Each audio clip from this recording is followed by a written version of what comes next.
CBSE class 12 maths हमारा chapter है determinants और हम सीबीएसई के प्रीवियस ईयर क्वेश्चंस कर रहे हैं जो 2011 से 2023 तक आए हैं। हमारा टॉपिक 6 चल रहा था कोफैक्टर ऑफ एन एलिमेंट, जिसका लास्ट क्वेश्चन है question number 37। If del is equal to this is equal to -4। तो हमें डेल की वैल्यू दी हुई है और उसकी वैल्यू हमें -4 दी हुई है।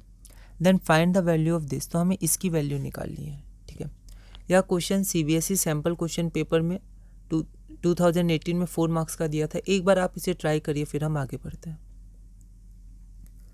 तो यहाँ पर हमारे पास गिवन इतना है, हमें इस वैल्यू को फाइंड करना है। 4 मार्क्स का है तो हम लोग गिवन 2 फाइंड करके स्टेप वाइज चलेंगे। अब एक तरीका तो ये, आप क्या करिए, पहले इसको सॉल्व करिए। इसको सॉल्व करने पर ए का एक इक्वेशन आएगा, फिर ए की वैल्यू आप निकालिए, उस इक्वेशन से फाइंड करिए और फिर ए की वैल्यू इसमें पुट करिए और फिर इसका वैल्यू फाइंड करिए। ठीक है, लेकिन ना इक्वेशंस में आपको दिक्कत आ सकती है, वो सॉल्व होगा, कितनी वैल्यूज़ आएंगे, किन को एलिमिनेट करेंगे। ठीक है, पर आप वैसे ट्राई कर सकते हैं अगर आपको और कोई मेथड नहीं पता है। ठीक है, पर यहाँ पर एक मेथड और है जो हम लोग ऑब्जर्व कर सकते हैं। ठीक है, शुरू में तो करना थोड़ा मुश्किल है, पर जब आप ऐसे क्वेश्चंस बनाएंगे तो अगली बार आप इसको ध्यान रखिएगा, तो अगले क्वेश्चंस ऐसे हो जाएंगे। ठीक है, कैसे? तो देखिए, ये जो एलिमेंट्स हैं, ठीक है, जिनका डिटर्मिनेंट हमें फाइंड करना है, ये एक्चुअली कोफैक्टर है इंडिविजुअल एलिमेंट्स के। ठीक है, इसका मतलब ये है कि वन एलिमेंट जो A11 है, उसका अगर हम लोग कोफैक्टर निकालेंगे तो वो A³ -1 आएगा। अगर ये जो दूसरा एलिमेंट है फर्स्ट रो सेकंड कॉलम का A, उसका कोफैक्टर निकालेंगे तो 0 आएगा।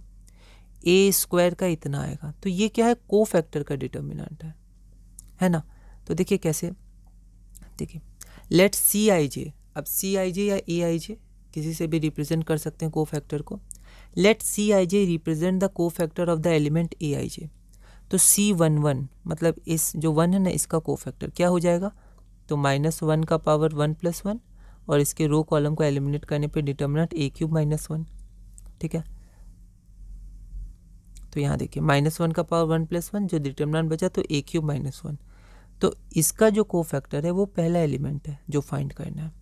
वैसे A का 0 आ जाएगा। आप देखिए फर्स्ट रो सेकंड कॉलम का 0, फर्स्ट रो थर्ड कॉलम का A - A का पावर 4, मतलब A² का क्या है? A - A to the power 4। इस तरह आप 9 के 9 एलिमेंट्स का कोफैक्टर निकाल लीजिए।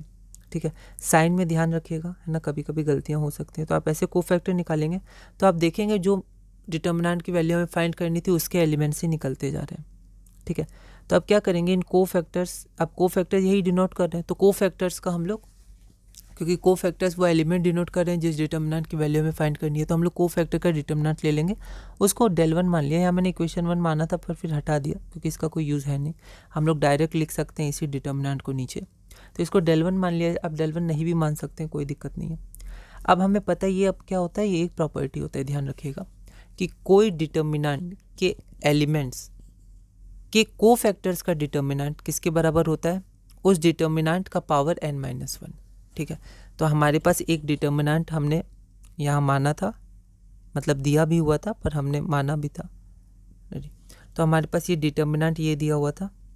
ठीक है, तो इस डिटर्मिनेंट के हर एलिमेंट का कोफैक्टर का डिटर्मिनेंट जो कि ये है, उसकी वैल्यू होती है डेल, मतलब डिटर्मिनेंट की वैल्यू का पावर n-1, जहाँ n ऑर्डर होता है।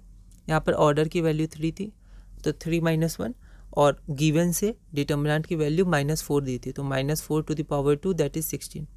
तो कोफैक्टर के डिटर्मिनेंट की वैल्यू 16 है और हमें पता है कोफैक्टर का डिटर्मिनेंट ही ये है जो हमें फाइंड करना है। ठीक है, तो हम यहाँ लिख सकते हैं putting the values of C1 C2 C3 इन 1, इसको इक्वेशन 1 मान लिया, ये LHS और ये RHS। तो हमें यही था जो हमें फाइंड करना था। ठीक है, तो हो सकता है पहली बार में आपको ये ऑब्जर्व ना हो, कोई दिक्कत नहीं है। तो अगर एग्ज़ाम में अगर आ जाता है ऐसा तो आप जनरल मेथड से जाइएगा, पर अगर आपको ये क्वेश्चन ध्यान रहता है तो आपको पता रहेगा कि ये कोफैक्टर्स है। अगर आप पहले एलिमेंट का ही चेक कर लेंगे ना जल्दी से और आपको मिल गया तो आप समझ सकते हैं कि ये कोफैक्टर्स का ही डिटर्मिनेंट है। आप एक और चेक कर सकते हैं। ठीक है, और उसके बाद आप आगे बढ़ सकते हैं और क्वेश्चन आपको ध्यान होगा तो आप इसको कर सकते हैं। तो आप रिवाइज़ करिए, अपने नोट्स बनाइए, अपनी तरह से बनाइए और उसको पढ़िए। ठीक है, तो इस वीडियो में हमने अपना लास्ट क्वेश्चन टॉपिक 6 का पूरा किया। अगली वीडियो से हम topic number 7 adjoint of a matrix शुरू करेंगे और क्वेश्चन 38 से कंटिन्यू करेंगे।